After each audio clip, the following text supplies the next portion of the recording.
നമസ്കാരം. കേരള ഹൈക്കോടതി ജഡ്ജിയെ രാഷ്ട്രപതി പുറത്താക്കുമോ എന്ന ചോദ്യമാണ് ഇപ്പോൾ ജുഡീഷ്യറിയിൽ ഒരു വലിയ ചർച്ചാ വിഷയമായി മാറിയിരിക്കുന്നത്. കേരള ഹൈക്കോടതി ജഡ്ജിയെ രാഷ്ട്രപതി പുറത്താക്കിയാൽ അതൊരു വലിയൊരു സംഭവമായി ജുഡീഷ്യറിയിൽ മാറും. കാരണം മദ്രാസ് ഹൈക്കോടതി ജഡ്ജിയായിരുന്ന നിഷ ഭാനുവിനെ രാഷ്ട്രപതി കേരള ഹൈക്കോടതിയിലോട്ട് ഒന്ന് ട്രാൻസ്ഫർ ചെയ്തു. മദ്രാസ് ഹൈക്കോടതിയിലെ ജഡ്ജിയാണ് നിലവിൽ നിഷ ഭാനു. ആ നിഷ ഭാനുവിനെയാണ് സ്വാഭാവികമായി രാഷ്ട്രപതി ദ്രൗപദി മുർമു കേരള ഹൈക്കോടതിയിലോട്ട് ട്രാൻസ്ഫർ ചെയ്തത്. ഈ ട്രാൻസ്ഫർ ചെയ്യാനായിട്ട് രാഷ്ട്രപതി ഉപയോഗിക്കുന്ന ഒരു ഭരണഘടനയുടെ ആർട്ടിക്കിൾ 211(1)(c) പ്രകാരമാണ് നിഷ ഭാനുവിനെ കേരള ഹൈക്കോടതിയിലേക്ക് ട്രാൻസ്ഫർ ചെയ്തത്. അതായത് എവിടെയാണോ ട്രാൻസ്ഫർ കിട്ടിയത് അവിടെ വന്ന് ജോയിൻ ചെയ്യണം. അല്ലാതെ മുട്ടയ്ക്ക് ന്യായം പറഞ്ഞ് അതിനെ ഒഴിയാനൊന്നും പറ്റില്ല.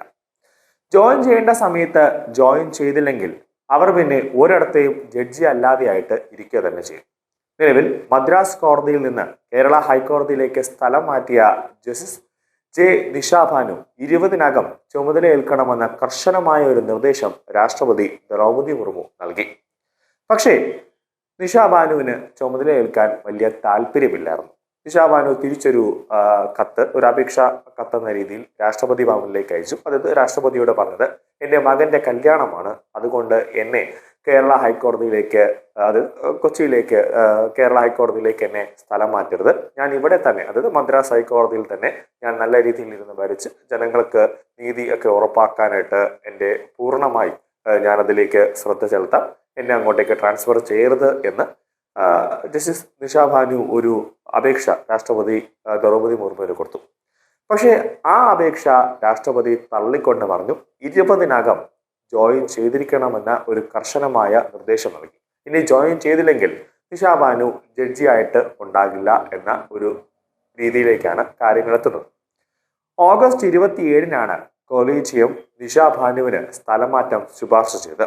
മദ്രാസ് ഹൈക്കോടതിയിലെ 3ാമത്തെ സീനിയർ ജഡ്ജിയും കൊളീജിയത്തിന്റെ ഭാഗവുമായിരുന്നു അവർ. എന്നാൽ സ്ഥലമാറ്റ ഉത്തരവ് ലഭിച്ചിട്ടും കേരള ഹൈക്കോടതിയിൽ ചുമതല ഏറ്റില്ല എന്നതാണ് പ്രധാനപ്പെട്ട കാര്യം. അത് എന്തുകൊണ്ട് ചുമതല ഏറ്റില്ല എന്നൊരു പ്രധാനപ്പെട്ട കാര്യം എന്താണെന്നാൽ, നിഷ ഭാനു മദ്രാസ് ഹൈക്കോടതിയിലെ കൊളീജിയവുമായി ബന്ധപ്പെട്ട് നോക്കുമ്പോൾ അവർ സീനിയോറിറ്റിയിൽ 3ാമത്തെ പൊസിഷനിലാണ് ഇരിക്കുന്നത്. ഏറ്റവും പ്രധാനപ്പെട്ട പൊസിഷനിലാണ് നിഷ ഭാനു മദ്രാസ് ഹൈക്കോടതിയിൽ ഇരിക്കുന്നത്. ഇനി മറിച്ച് നേരെ കേരളത്തിലേക്ക്, അതായത് കേരള ഹൈക്കോടതിയിലേക്ക് ട്രാൻസ്ഫർ ആയി വരുമ്പോൾ ഇവരുടെ തട്ട് ഒന്ന് താഴും. അതായത് ഇവിടെ തന്നെ ഇവർ ചിലപ്പോൾ 9ാമത്തെ സ്ഥാനമായിട്ട് മാറാം. മറ്റേത് മദ്രാസ് ഹൈക്കോടതിയിലാകുമ്പോൾ 3ാമത്തതാണ്. ജുഡീഷ്യറി പ്ലസ് അഡ്മിനിസ്ട്രേഷൻ എന്നൊരു പവറും കൂടെ കിട്ടുമ്പോൾ എന്തും ചെയ്യാമെന്ന രീതിയിലേക്ക് കാര്യങ്ങൾ എത്തും. അപ്പോൾ കേരള ഹൈക്കോടതിയിലേക്ക് വരുമ്പോൾ മറ്റുള്ള ജഡ്ജിമാർ ഉൾപ്പെടെ, അതായത് വലിയ രീതിയിലേക്ക് നിഷ ഭാനുവിന്റെ പവർ താഴുന്ന ഒരു കാര്യത്തിലേക്ക് കാര്യങ്ങൾ എത്തും. അതുകൊണ്ടാണ് നിഷ ഭാനു പറയുന്നത്, ഞാൻ മദ്രാസ് ഹൈക്കോടതിയിൽ തന്നെ ഇരുന്നോളാം, എന്നെ കേരളത്തിലേക്ക്, അതായത് കേരള ഹൈക്കോടതിയിലേക്ക് എന്നെ സ്ഥലം മാറ്റരുത് എന്നൊരു അപേക്ഷയാണ് കൊടുത്തത്. പക്ഷേ ആ അപേക്ഷ തള്ളുകയാണ് ചെയ്തത്. ഇതിനെതിരെ മദ്രാസ് ഹൈക്കോടതിയിലെ ഒരു കൂട്ടം അഭിഭാഷകർ രാഷ്ട്രപതിക്കും അതോടൊപ്പം തന്നെ ഉപരാഷ്ട്രപതിക്കും സുപ്രീം കോടതി ചീഫ് ജസ്റ്റിസിനും മദ്രാസ് കേരള ഹൈക്കോടതി ചീഫ് ജസ്റ്റിസുമാർക്കും നിയമമന്ത്രി അർജുൻ റാം മേഘ്വാൾ എന്നിവർക്കും കത്തയച്ചിരുന്നു. അതേസമയം മദ്രാസ് ഹൈക്കോടതി മധുര ബെഞ്ചിലെ ബാർ അസോസിയേഷൻ ഭാരവാഹികൾ നിഷ ഭാനുവിനെ പിന്തുണച്ചുകൊണ്ട് രംഗത്തെത്തിയിട്ടുണ്ട്. മുതിർന്ന ജഡ്ജിയെ സ്ഥലം മാറ്റുന്നതും അതോടൊപ്പം തന്നെ സീനിയോറിറ്റിയെ ബാധിക്കുമെന്നാണ് അവർ കേരള ഹൈക്കോടതിയിൽ 9ാം സ്ഥാനത്ത് ആകുമെന്നാണ് പരാതിയിൽ പറഞ്ഞത്. സ്ഥലമാറ്റം പുനഃപരിശോധിക്കാനായി നിഷ ഭാനു അപേക്ഷ നൽകിയിട്ടുള്ളത്. ഇത് തള്ളിയാണ് രാഷ്ട്രപതിയുടെ നിർദ്ദേശമുണ്ടായിരിക്കുന്നത്. ഒരു ജഡ്ജിക്ക് ഏതൊരു കോടതിയിലും ഇത്ര കാലം ഇരിക്കണം എന്നുള്ള നിയമമൊന്നുമില്ല.